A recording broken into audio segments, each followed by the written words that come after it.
Nah, jadi prinsip yang pertama, kita harus punya komitmen yang kuat dengan Allah. Kata Allah, kerja ya kerja. Kata Allah, usaha ya usaha, jangan diam.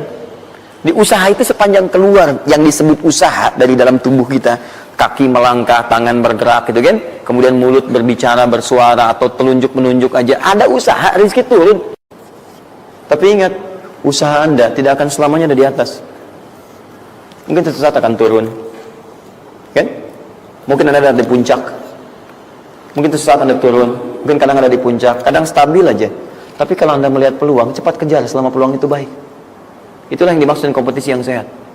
Ada paten kejar, ada tender, ikut tender dengan cara yang baik, cara yang normal, ikut. Kalaupun bukan rezeki Anda, nggak ada masalah. Saya kasih rahasia besarnya. Sepanjang Anda betul-betul ikhtiar dilakukan karena Allah, maka perhatikan baik-baik. Kadang-kadang Allah seakan menunda apa yang menjadi hak Anda, bukan ingin menunda dan membiarkan Anda tidak mendapatkan sesuatu, tapi ingin memberikan semua nikmat secara sempurna. Karena di atas itu ada nikmat pahala, ada nikmat doa, ada nikmat istighfar, ada nikmat usaha, dan nikmat hasil yang tiada terputus. Lihat sini. Kalau antum sehari berusaha, nggak dapat apa-apa. Memang, mohon maaf, hasilnya belum dapat diraih, belum dilihat tuh. Tapi bukankah pada saat itu doa antum akan bertambah? Bukankah malamnya salatnya nambah? Tahajud? Bukankah di situ kadang-kadang kita istighfar, ya Allah? Teman-teman, bukankah istighfar menggugurkan dosa? Bukankah berdoa menambah harapan, mengakumulasikan sesuatu?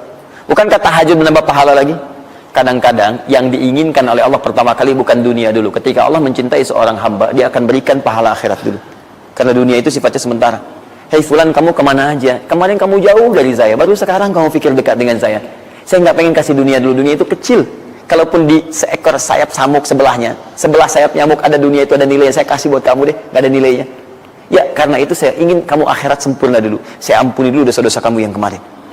Begitu sudah diampuni, hari kedua istighfar lagi diampuni, saya kasih pahala yang banyak. Begitu pahala udah dapat, dosa udah diampuni, baru dunia diakumulasikan.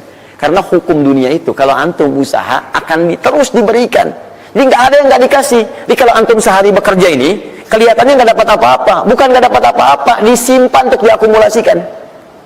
Nanti dosa antum tuh udah hilang, amalan udah banyak, antum dapat banyak. Kadang-kadang nggak sadar kalau saat dapat banyak itu sebetulnya itu hasil usaha antum sebelumnya. Itu teorinya begitu. Ya, jadi nggak ada yang nggak dapat apa-apa, semua akan dinilai. Sepanjang antum bergerak dikasih, dan antum buktinya hidup juga.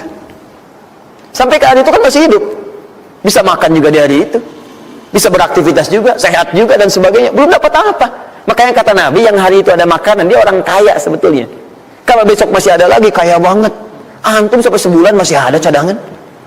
Ini kenapa kita mesti berkeluh kesah? Dan belum tentu hidup juga sampai besok. Yang tuh mau ngumpulin apa? Nah, maka prinsip yang terbaik adalah ketika antum berikhtiar, ikhtiar usaha yang maksimal.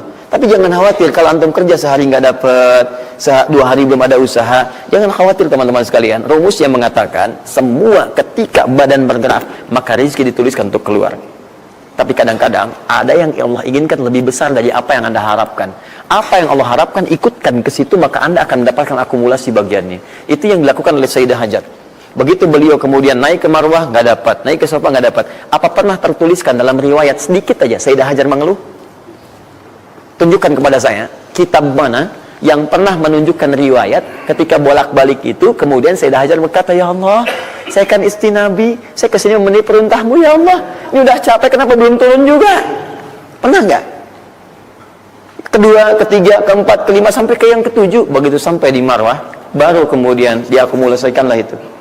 Apa yang terjadi? Ibunya yang usaha bolak-balik. Airnya keluar dari mana? Anaknya, kakinya kemudian menghentak lagi. Tiba-tiba keluar air dari situ. Pertanyaan saya, ibu yang lebih tahu di belakang. Kan kalau anak itu sedang haus, pasti tangan kakinya bergerak kan? Kenapa saat pertama disimpan bergerak, airnya keluar? Sudah 7 kali bolak-balik, baru air keluar. Silakan lihat riwayatnya. Pada hentakan itu, ketika 7 kali ibunya bolak-balik, malaikat mengepakkan sayapnya. Itu yang menghantam air dan keluar air. Malaikat yang ditugaskan Allah memberikan rezeki namanya Mikail.